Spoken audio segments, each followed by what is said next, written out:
ከአዳምና ከሔዋን ማን ቀድሞ ተፈጠረ? ምእመናን አቤት አቤት ማን ነው እንዲህ ብሎ የነገራችሁ?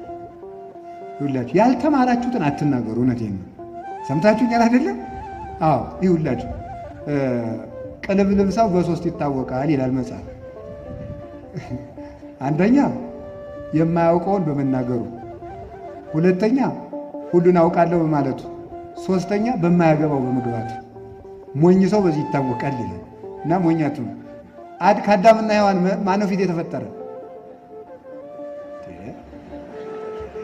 አናውቅም አትሉም እንዴ? ራፈር ሰውን በሉ። አውቃለሁ ያለ ሰው ጥበብ አይጨምርም ያፈሰዋል።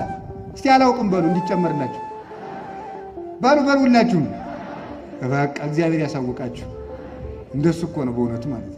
ስለዚህ ምን መሰላችሁ? ከአዳምና ሔዋን ማን ቀድሞ ከተፈጠረ ከተባለ አንድ ቀን ነው የተፈጠሩት። መጽሐፍ ቅዱስ ሳምንቱን የመጣች ያለ አዲያብ ይወልሳ መጽሐፍ ቅዱስ ምንድን ነው የሚለው? በሰባተኛው ቀን እግዚአብሔርም ከሥራው ሁሉ አረፈ ይላል። ፍጥረት ያለቀው በስድስተኛው ቀን ነው። ሔዋን የመጣች በሳምንቱ ዓርብ ነው። ታዲያ ምን ማለት ነው ከተባለችው ፍጥረት ጨረሰ ብሎ እንደገና አዲስ ፍጥረት ፈጠረ አይባልም። ሔዋንን ሲፈጥር እግዚአብሔር አዲስ ቁስ አምጥቶን የፈጠራት ቀድሞ ከተፈጠረው አጥንት ነው። ቀድሞ ከተፈጠረው አጥንት ነው አይደል? ስለዚህ ሔዋን የተፈጠረችው አዳም ሲፈጠር ነው ማለት ነው። የዚያን ጊዜ ቆይ እናንተ የተፈጠራችሁት ዛሬ አሁን 50 ዓመት የሞላው ሰው የተፈጠረ የዛሬ 50 ዓመት መቼ ነው? የዛሬ 50 ዓመት አይ እንዲሁ ዝም ብላችሁ ነው ሊቅ የምትሸቱ እኮ። እንዲሁ የከተማ ሰው ደግሞ ትቢቱ እንዲሁ ማምላክ ምን ይላል መሰለህ? አይ በቃ አረ ተማሩ ስብከት ስሙ ስትባሉ አረ ስራን ያቃተን እንጂ ህዝቡ ያውቃል ይላል። አረ ምንም አያውቅም። ምንም የሚያውቀው ነገር የለውም በእውነቱ ማለት ነው። የተፈጠራችሁ መቼ እንደሆነ አታውቁም? አቤት የዛሬ 7513 ዓመት የተፈጠራችሁ እሺ ያዙት። አዳም ሲፈጠር ነው የተፈጠረው። እና እንግዲያ ዛሬ ምን እያደረግን ነው ብትሉ ዛሬ እየታየን ነው። እየወጣን የምንታይበት ነው እንጂ የዚያን ጊዜ ነው የተፈጠረው። ዓርብ ነው የተፈጠረው። ሔዋን የተፈጠረችው አዳም ሲፈጠር ነው። ስለዚህ ምን አደረገ? ሔዋን አንቺን አሳንሶ ስለፈጠረሽ የአዳም ጌታው እንድትሆኝ በለስን አንቺ ተቀድመሽ ብይ አላት። ተቀድመሽ ብይ ብሏት ነበረ። ስለዚህ ምክሩንም ቀድማ የተቀበለችው እሷ ነበረችና መጀመሪያ እርግማኑን ባመጣው በእባብ ጀምሮ በሔዋን ጀምሮ ከዛ ወደ አዳም ሄዶ አዳምንም ረገመ። ስለዚህ ሔዋን የተረገመች እንድትሆን ይህንን ምክር መከረው። ኋላ ሲያስበው ሰይጣን መጀመሪያ ተቀድመሽ ብይ ብያታለሁ፣ እንድትበላለት አንቺ ከአዳም ስለምታሽ እንድትበልጭ ብይ። ይኸው ዛሬ የሴቶች እኩልነት እያሉ ሴቱን የሚያጃጅሉ አሉ አይደለም?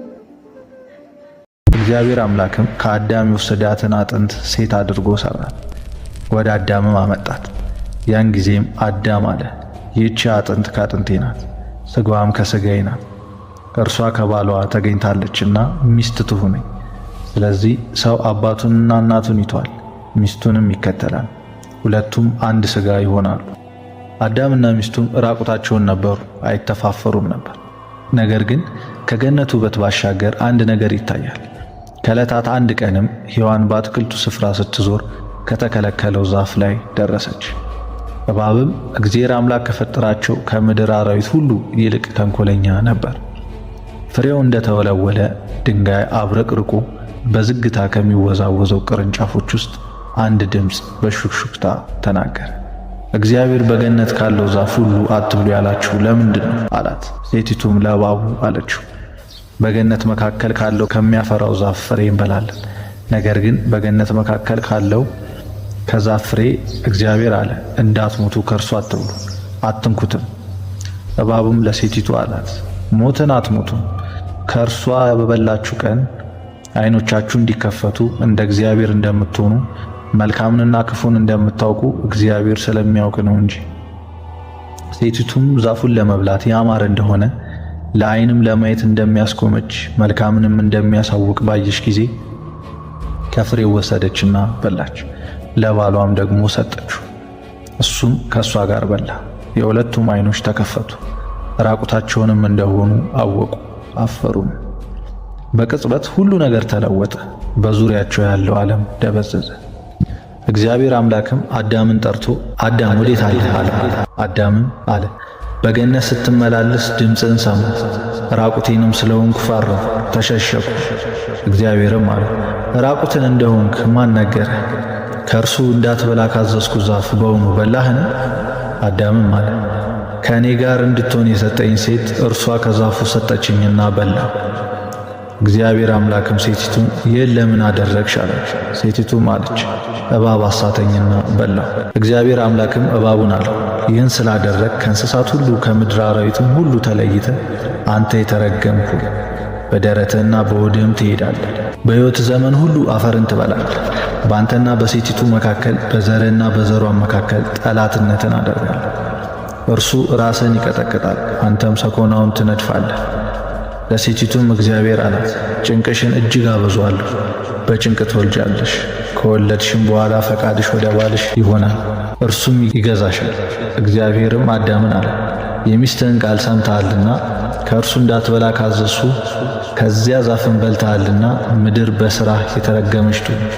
በሕይወት ዘመንም ሁሉ በድካም ከእርሷ ትበላለህ፣ እሾህንና አሜከላን ታበቅልባለህ፣ የምድርንም ቡቃያ ትበላለህ።